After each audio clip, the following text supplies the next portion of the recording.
On m'a écrit un discours qui commence par « Aujourd'hui, nous sommes témoins d'une page d'histoire qui s'écrit ».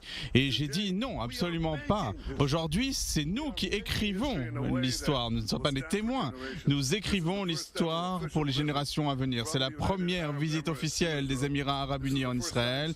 C'est la première fois depuis la signature des accords à la Maison-Blanche que le gouvernement israélien et que les Émirats arabes unis signeront des accords concrets de coopération. Nous allons signer 4 accords qui vont faire une différence tangible pour nos peuples. Le premier concerne la protection des investissements pour créer un environnement économique qui sera bénéficiaire à nos peuples et à tous nos entrepreneurs. Et il y a énormément d'entrepreneurs talentueux dans tous nos pays et qui bénéficiera à la paix, bien sûr. Le deuxième accord, c'est un accord de coopération dans la science et la technologie pour que nos deux pays puissent embrasser les occasions offertes par l'avenir dans les échanges de technologies pour le bien d'un environnement plus propre, d'un environnement plus sûr, tout ce que nos peuples attendent avec impatience.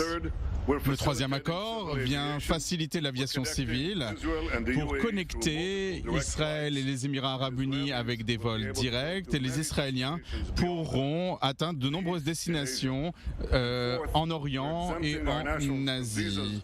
Et nous étendons aussi la dispense de visa qui encouragera les contacts humains directs. Et je dois dire que l'enthousiasme que suscitent ces accords auprès des Israéliens est immense.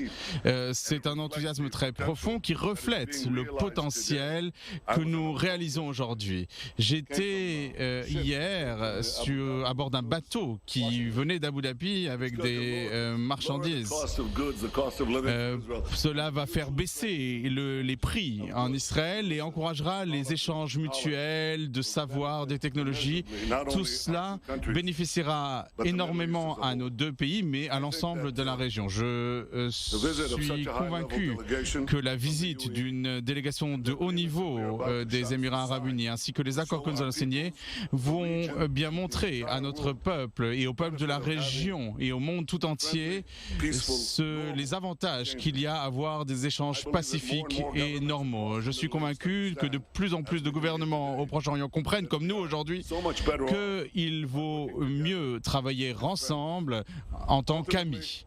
En fin de compte, les Juifs et les Arabes sont les descendants d'un ancêtre commun, Abraham, Ibrahim, et c'est en son nom que nous avons nommé ces accords de paix. Et c'est dans l'esprit d'Abraham que nous voulons créer un Proche-Orient de coexistence, de compréhension mutuelle et de respect mutuel. Monsieur le ministre Al-Tayer, veuillez convier à un grand leader, le prince Mohammed Ben Zayed, notre plus profonde admiration pour son action. Nous allons changer le Proche-Orient tous ensemble. Monsieur Mnuchin, veuillez adresser au président Trump notre appréciation pour le travail ainsi que son équipe a accompli avec Jared Kushner. Nous ne serions pas là aujourd'hui sans le soutien des États-Unis. Encore une fois, je souhaite la bienvenue à tous nos amis des Émirats arabes unis et des États-Unis. Nous nous souviendrons de cette journée, de cette magnifique journée de paix. Et si vous le permettez, je vais dire maintenant quelques mots en hébreu. Je souhaite souhaiter la bienvenue au ministre des Émirats arabes unis et la délégation prestigieuse des États-Unis. Bienvenue en Israël. C'est une journée festive, une journée historique où nous insufflons un contenu pratique aux accords signés à Washington. C'est une paix qui ne restera pas sur le papier.